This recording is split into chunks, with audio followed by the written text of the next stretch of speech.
Hello, students. In our last lecture, we discussed about the stoichiometric defect, and in this lecture, we discuss about the non-stoichiometric defect.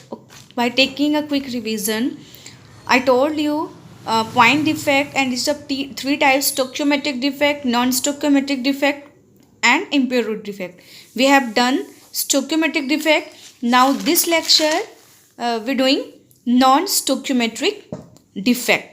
Stoichiometric defect मैंने आपको बताया था कि एक ऐसा defect जिसमें defect के बाद कटायन और अनायन का जो रेशियो होता है वो सेम होता है जैसे कि उसके मॉलिक्यूलर फॉर्मूले में होता है.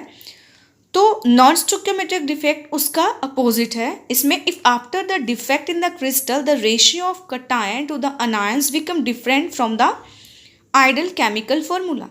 नॉन स्टोक्योमेट्रिक डिफेक्ट में क्या होता है कि जो आपका कटायन और अनायन का रेशियो होता है वो डिफेक्ट के बाद वैसा नहीं रहता जैसा कि वो उसके आइडल केमिकल फॉर्मूला में होता है. जैसे कि 1:1 है तो हो सकता है कि आफ्टर डिफेक्ट वो 1:2 हो जाए. इस तरीके से उसमें चेंजेस आते हैं. This defect is of two types. One is the metal excess defect and other is the metal deficiency. Metal deficiency means कि excess of non metals. Metal excess defect further divided into metal excess by anion vacancy because जो आपके आयनिक जो है crystals हैं उसमें अगर आप A positive और B नेगेटिव लेके चलते हो तो उसमें जो पॉजिटिवली चार्ज होता है वो मेटल होता है, जो नेगेटिवली चार्ज होगा वो नॉन मेटल होगा. तो उसमें मेटल एक्सेस का मतलब क्या होगा कि अगर ये जो अनायन है ये बाहर निकल जाए, अगर ये अनायन क्या होगा बाहर निकल जाएगा तो ऑब्वियस है जो होंगे मेटल ज़्यादा हो जाएंगे और अनायन बाहर निकलने का मतलब वहाँ पे क्या हो जाएगी, अनायन वैकेंसी क्रिएट हो जाएगी. And second is by presence of extra cation in the interstitial side.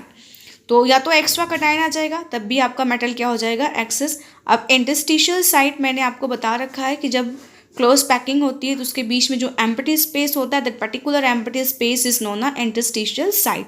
और वहाँ पे सिर्फ कटायन आ सकता है, अनायन नहीं आ सकता, बिकॉज कटायन का जो साइज होता है वो छोटा होता है, स्मॉल साइज होता है. That's why cation occupy the interstitial site, not anion. So first of all we have taking metal excess defect. Metal excess defect by anion vacancy.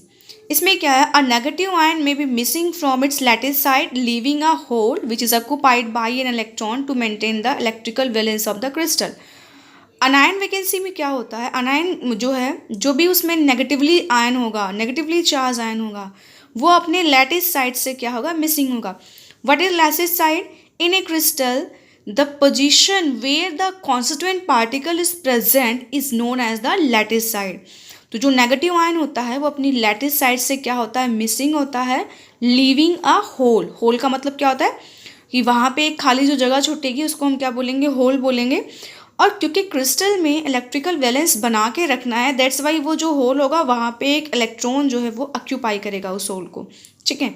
अब ये जो electron, the side containing the electron trapped in अनायन vacancy, एक ऐसी side जहाँ पे जो electron है वो ट्रैप्ड हो रहा है. अब इलेक्ट्रॉन ट्रैप्ड कहाँ हो रहा है, होल के अंदर. होल क्या है, जहाँ से जो आपका नेगेटिव जो आयन है वो क्या है, मिसिंग है.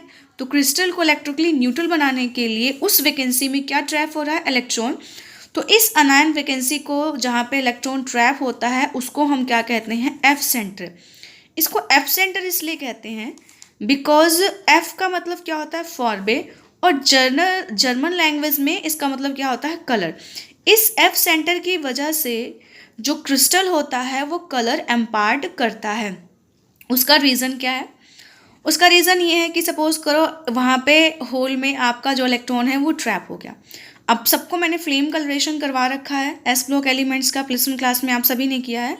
बेटे जब आप एटमॉस्फेयर से इसको हीट देते हो या इसको एक्स्ट्रा हीट सप्लाई करते हो तो ये जो आपका इलेक्ट्रॉन होता है ये ग्राउंड स्टेट में होता है. इलेक्ट्रॉन एनर्जी को एब्जॉर्ब करके क्या होगा, एक्साइट होगा.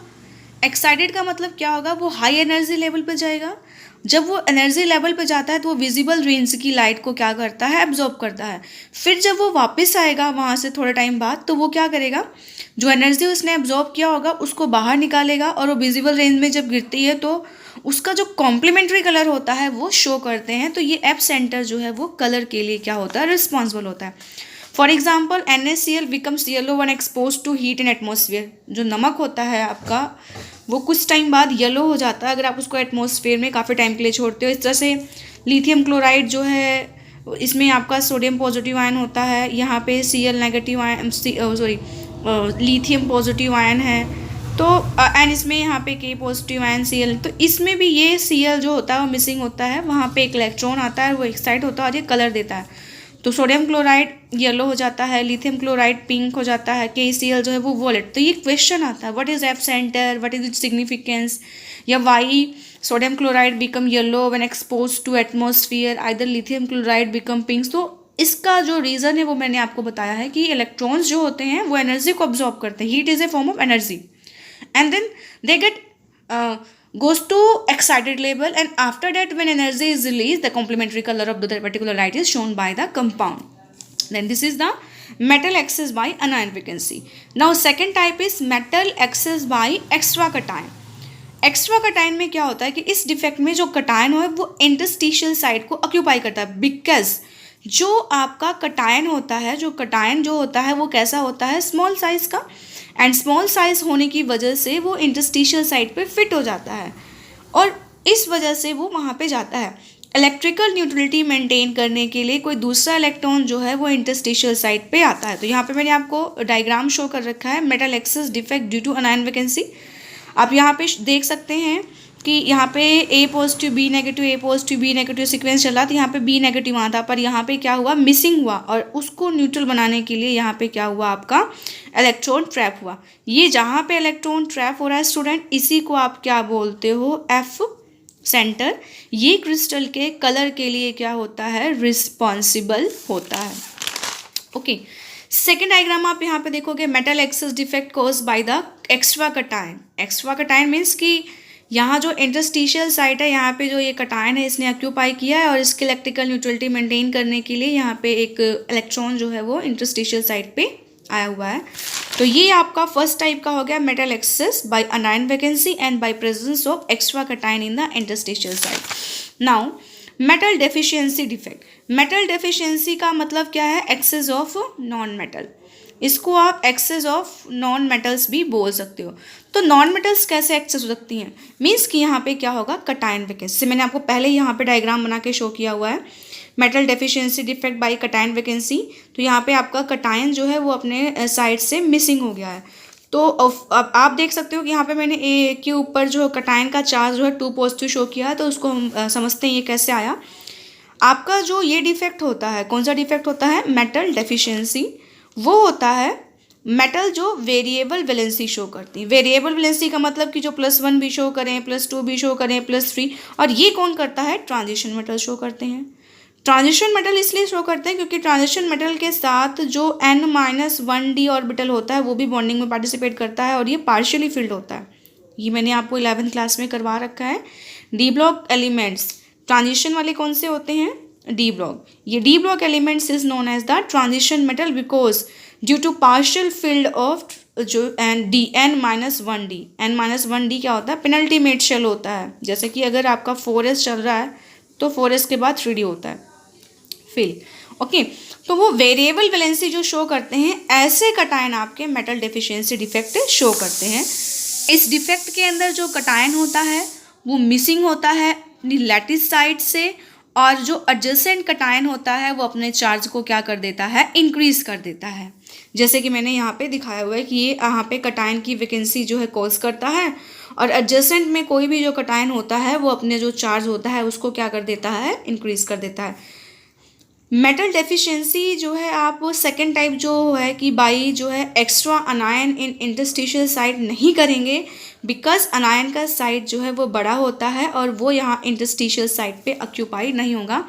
फॉर एग्जांपल आयरन का ऑक्साइड, आयरन का सल्फाइड, निकल का ऑक्साइड, ये सारे इसके एग्जाम्पल हैं। आपको पता है कि वो आयरन हो गया या निकल हो गया, तो उसमें आपको पता है कि जो आयरन है वो Fe2 पॉजिटिव भी है और जो है Fe3 पॉजिटिव। इसमें आपको पता है, मैंने आपको बताया है कि इस चीज़ को आप क्या बोलोगे, फेरस बोलोगे, और इस चीज़ को आप क्या बोलोगे, फेरिक बोलोगे।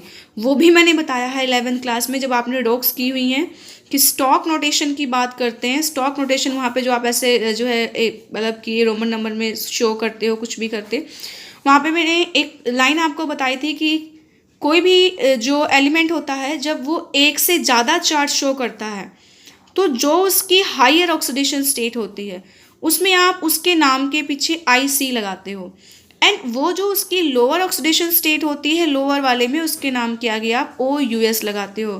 तभी मैंने क्या किया, Fe2 पॉजिटिव 3 पॉजिटिव को फेरस और फेरिक बोला।